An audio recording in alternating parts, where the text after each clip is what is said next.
Messieurs, dames, bonjour et bienvenue dans ce nouvel atelier qui en fait va inaugurer un nouvel atelier suivi, c'est-à-dire avec plusieurs ateliers dont la finalité sera de produire un petit Obélix comme ça qui va marcher ou qui va faire un cycle de marche. Donc pour ça, il faut déjà avoir un maillage suffisamment léger pour ne pas bien, on va dire, alourdir l'ordinateur et qui nous permettent aussi de riguer, de scanner comme il faut notre personnage. Donc je vais déjà me remettre dans ma vue. Hop. Donc ici on a un autre Obélix qui est, vous voyez, avec un maillage composé de quadrangles de face à quatre côtés. Et la technique utilisée, c'est le box modeling. Comme vous le savez maintenant, moi j'aime beaucoup le box modeling, donc on est vraiment quasiment toujours sur le box modeling. Pour moi, le box modeling, c'est la technique qui permet d'avoir des formes organiques, donc des personnages, des animaux, c'est pour ça que vous voyez les dinosaures, etc., de la façon la plus naturelle possible. Alors, il y a plusieurs techniques pour modéliser, hein. Vous avez les modélisations polygonales qui consistent à poser un polygone les uns à côté des autres et avec des images de référence pour poser les polygones comme il faut. Et ensuite, on va appliquer une subdivision de surface dessus. Mais d'abord, en fait, on va poser les polygones un par un ou deux par deux ou par morceau. Alors que le box modeling, on part d'une boîte ou d'une autre forme. Alors le box modeling, par défaut, c'est commencer avec un objet simple. Donc ici, on va partir d'une boîte et avec les références, on va modéliser petit à petit des détails. Et vous allez voir que on obtient forcément donc un maillage qui est, comme vous voyez ici, très peu dense. Alors, sans les tresses, il est un peu vilain. On va lui remettre ses tresses. C'est parti pour à peu près une vingtaine de minutes de modélisation. Alors merci déjà pour avoir fourni, donc c'est le Discord de John, pour avoir fourni le gabarit que je vais aller télécharger tout de suite. Donc add, ici on va prendre image référence et je vais aller chercher dans download. Je vais enlever document ici. Je vais chercher mon Obélix. Alors comme mon cube fait 2 mètres par 2 mètres, Obélix ici fait 2 mètres, on va dire que ça va à peu près. Je vais le réduire quand même un tout petit peu. Voilà. Donc là, le cube de départ, on va le réduire comme ça aussi. Alors, Obélix, je vais le mettre en vue de face ici, avec le sol au niveau du sol. Et je vais passer en mode transparent ici. Ici. Alors, comme on ne voit pas à travers, je vais aller dans les paramètres de l'image. Et dans les paramètres de l'image, vous avez opacité ici. Et également aligné seulement sur les axes. Alors je vais le prendre ça, parce que comme ça, quand vous bougez, bien, vous ne voyez pas l'image. Et quand vous mettez sur un axe, là, elle apparaît. Donc là, on a les pieds posés au sol. Alors, je vais le mettre peut-être comme ça. Et on va le mettre bien G sur les X ici. Alors je suis dans la vue de face avec la touche 1.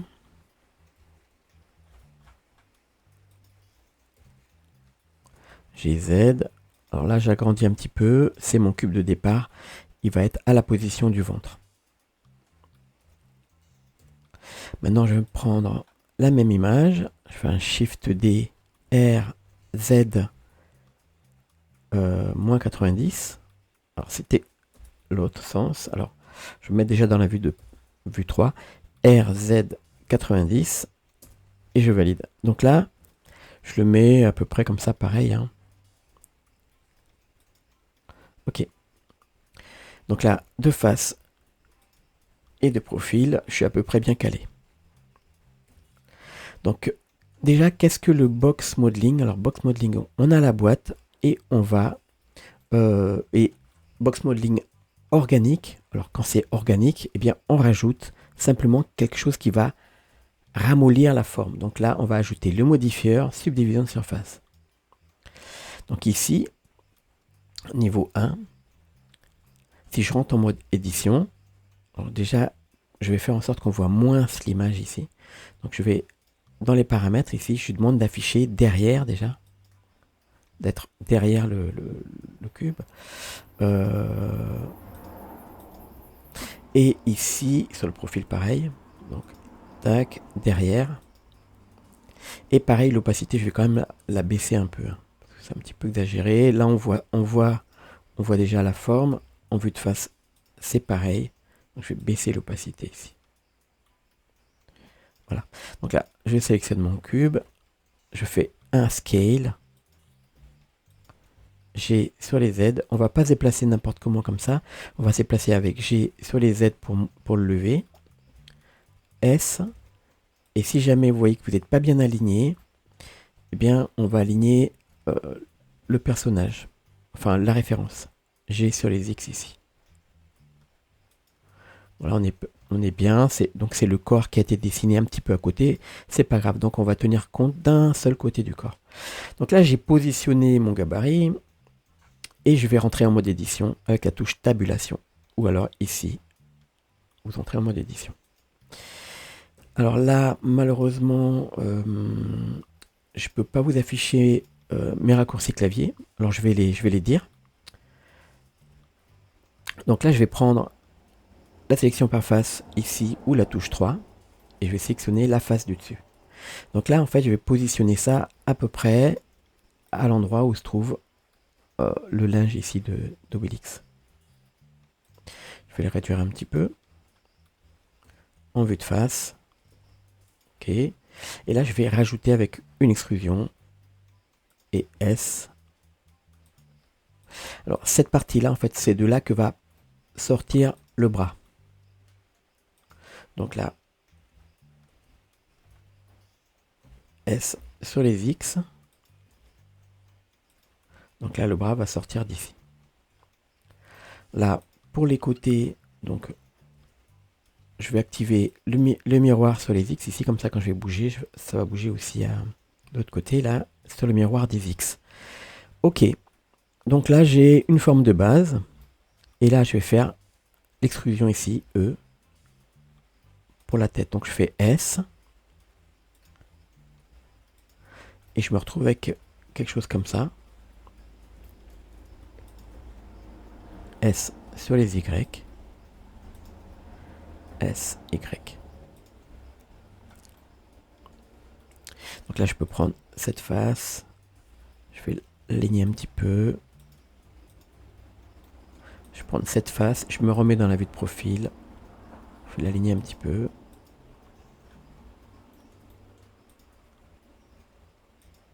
Hop, cette face. Vue de profil. Vue de profil, c'est la touche 3.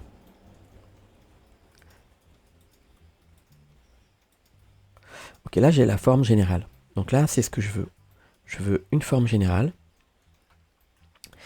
Et je ne vais pas mettre plus de détails. Ce que je vais faire, c'est que maintenant, je vais valider mon modifieur. Donc là, j'ai validé le modifieur subdivision de surface. Je retourne en mode édition et j'ai maintenant de nombreuses faces. Donc je vais prendre la partie d'où vient le bras ici. C'est à peu près ici. Hein. Je me remets dans la vue de face, un petit peu plus haut ici dans cette vue, mais on n'a pas du tout. Alors là, je vais mettre mon curseur, hop, clic, shift, clic droit. Je mets mon curseur ici, c'est le début de l'épaule. Et là, je vais masquer l'épaule. Oh, bah, c'est à peu près ça, sauf qu'il est un tout petit peu plus haut, on va dire, un tout petit peu plus haut. Voilà, comme ça. Ok, donc là, je fais Alt H. Donc là, on va dire que ça commence ici, le bras. Voilà. Là, maintenant, pour la longueur du bras, alors là, j'ai la bonne longueur ici. Et là, je ne l'ai pas. Donc, ce que je peux faire, je peux me mettre ici, curseur tout sélection. Je peux ajouter une armature simple bones, comme ça. Et là, je vais faire la longueur du bras en me servant de ma vue de profil. Donc là, j'ai l'épaule qui était là. Je fais une extrusion. Voilà, la longueur du bras et là, la main. Donc j'ai à peu près ça. Et pour savoir comment ça va donner, eh bien, avec le bras en T, eh bien je peux faire comme ça. Ou alors je peux activer ici en mode pause pour l'os, hein, pour l'armature. Et je vais activer ici l'auto IK. Je vais prendre celui-là, je vais le tirer.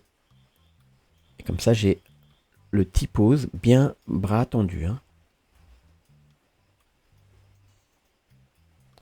Alors c'est pas tout à fait tendu qu'il faut, c'est un tout petit peu courbé, donc je le laisse comme ça.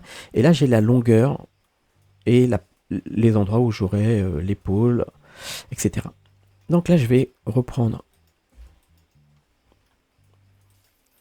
mode objet, je reprends ma modélisation et je vais maintenant faire une extrusion hop, du bras. Alors là maintenant je vais bien l'orienter, donc je me mets dans la vue 3 et je vais faire une petite rotation ici. Et je vais faire attention à ce que hop, mon carré soit bien aligné au départ. Donc je peux faire SZ0, SZ0, SY0, comme ça j'aligne. Voilà. J'aligne là le bras. Alors bien sûr, il faut aussi l'aligner SX0. Et comme ça, on a une amorce d'extrusion qui va être bien droite. Donc là, je fais une extrusion E, à peu près ici. Je fais encore une extrusion E, à peu près ici. Alors du coup, je pourrais même le relever un peu plus. En mode pause. Voilà. Hop. Et je rebascule. Voilà. Alors là, maintenant, je vais faire la partie de la main. Je fais S sur les Z parce que c'est quand même un peu plus petit. Je reprends E. Je fais l'épaisseur ici de la paume de la main. S sur les Z. Là, maintenant, je fais E pour extruder. S, Y, G, Z. Un petit peu ici pour décaler. Là, j'ai 1, 2, 3 doigts. Et là, je fais encore une extrusion sur les X. Hein, et je vais faire un S sur les Y. Et je vais laisser un de ceux-là ici de côté. Alors, je vais laisser celui-là pour avoir la place pour le pouce. Donc, je fais G sur les X comme ça. Et là, je vais prendre celui-là pour le petit doigt. Et ceux qui suivent. Alors, je vais remettre en mode solide. Donc, j'ai 1, 2, 3 et 4. Donc là, maintenant, je fais des extrusions. Mais avant, je vais faire quand même un doigt un peu plus rond. Pour ça, il faut que la base du départ de mon doigt soit ronde.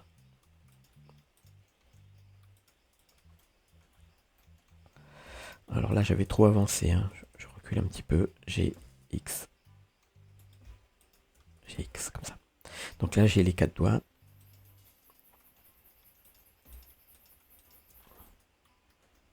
Alors, celui-là, il me plaît pas. Alors, je vais le faire bien carré. C'est important, comme ça, après, vous avez moins de modifications à faire. Alors, je ne sais pas si vous avez remarqué aussi, j'ai fait du plus grand au plus petit ici. Comme ça, je vais faire l'extrusion maintenant avec Alt E individuel. Je fais les doigts. Je fais encore Alt E individuel pour faire le bout du doigt. Maintenant, on a des ajustements à faire. Alors, je peux tirer un petit peu. En vue de dessus. Et ici, il y a un doigt qui va sortir. Alors, j'ai pas le repère par rapport à ma modélisation. Donc, je vais faire juste une extrusion. S. Dans la vue de dessus, je vais tourner un petit peu. Et puis, je fais une extrusion S sur les X pour avoir un doigt comme ça. Et puis, encore une extrusion. Ok, maintenant je vais remettre un modifieur subdivision de surface. Là déjà, il apparaît donc la main. Je peux décaler ici avec 2 fois G.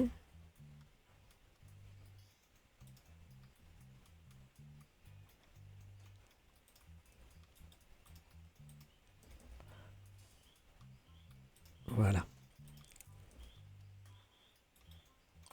Et je peux lever GZ ici pour avoir une partie un peu bombée.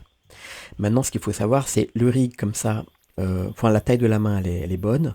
Maintenant, pour riguer ça, il faut que normalement j'ai un petit pli déjà des doigts.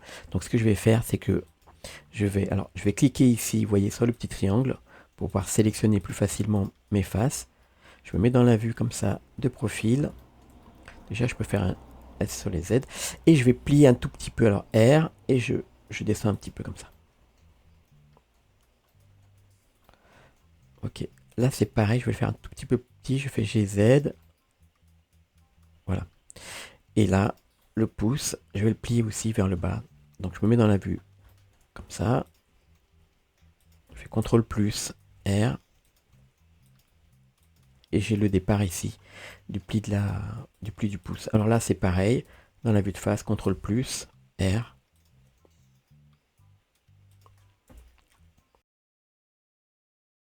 Je vais pas me dépêcher d'appliquer, de mettre le miroir, parce que de toute manière, je peux continuer à modéliser comme ça.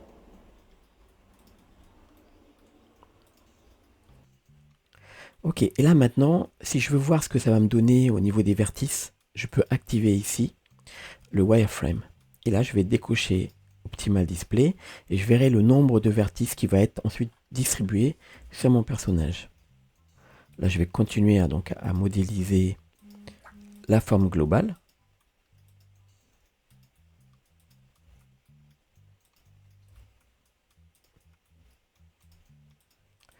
Avec très peu de points. Et là, c'est un des premiers avantages de la modélisation dite box modeling avec une modélisation organique. Donc là, on a quelque chose de sympa. Je ne vais pas encore appliquer le modifieur. Quoique ici, il me manquera. Je vais faire un inset, c'est-à-dire I. Et je vais activer l'option avec N ici. Édition, Loop Tool, Circle. Si vous ne l'avez pas, et ici je peux définir l'angle. Si vous ne l'avez pas, cette option, il faut aller la chercher ici, dans Edit, Préférences. Et dans les préférences ici, cherchez Loop. Ou alors vous tapez Edit et vous allez trouver Loop Tool. Vous l'activez. Ok. Donc là, je vais réduire déjà S. Je fais une extrusion R. Une extrusion encore S. Et en vue de profil, je vais sélectionner la boucle avec Alt-clic. Hop, en mode sélection par arrête. Et je fais un G en avant.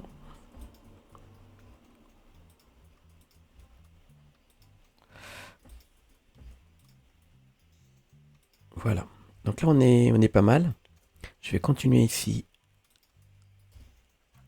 Avec la touche point pour centrer.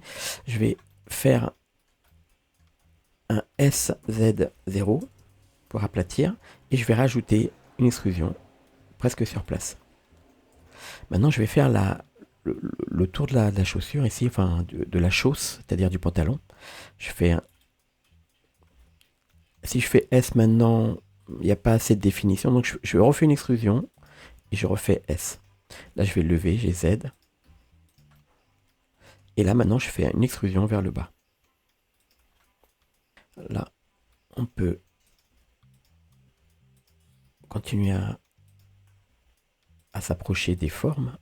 Alors là, je refais une extrusion ici en dessous et je refais une extrusion ici pour marquer où sera le talon. Donc, et comme pour les bras ici, il faudrait bien aligner nos faces. Alors là, je pense que c'est pas mal. Là, je fais une extrusion vers l'avant. Donc, comme ça. S, Z, R. On est pas mal ici. S sur les X. Et là, j'ai posé en fait ma base. Je vais faire l'application ici du modifier. Alors pour pas être gêné par les vertices qui sont derrière, je peux masquer tous les vertices qui sont là. CTRL 1. Je vais sélectionner tout ce qui est ici. Je fais H et je reviens ici. Le nez, par contre, c'est important de savoir où est-ce que je vais le... où est-ce qu'il va venir.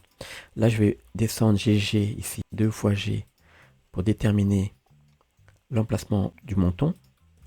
GG, comme ça. Quelqu'un m'a dit, ouais, tu fais des super topologies. Ben, du coup, non, en fait. Enfin, si, mais c'est pas moi qui l'ai fait, ça se fait tout seul.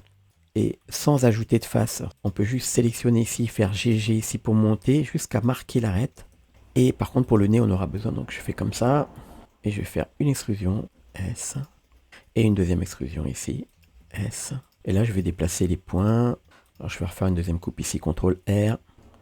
Et de face, bien sûr, il faut remettre en fil de fer pour voir à travers. Et là, je vais lui faire la partie de la bouche qui sort ici. Alors, je peux de la même manière positionner d'abord GG 2 fois ici pour avoir l'emplacement. On va pouvoir maintenant tirer sur les points pour réaffirmer la forme de profil.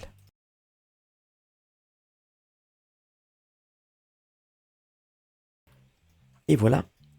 Donc là, c'est la forme organique de base. Si on veut rajouter donc les détails ici qu'on avait, j'ai pas besoin de mettre plus de faces, donc je vais m'arrêter là pour la subdivision. Maintenant, je vais appliquer le miroir ici. Et voilà, la première partie de la modélisation est terminée. Je vous donne rendez-vous dans le prochain atelier pour commencer en fait les détails de notre personnage. Bonne journée à tous et bon blend.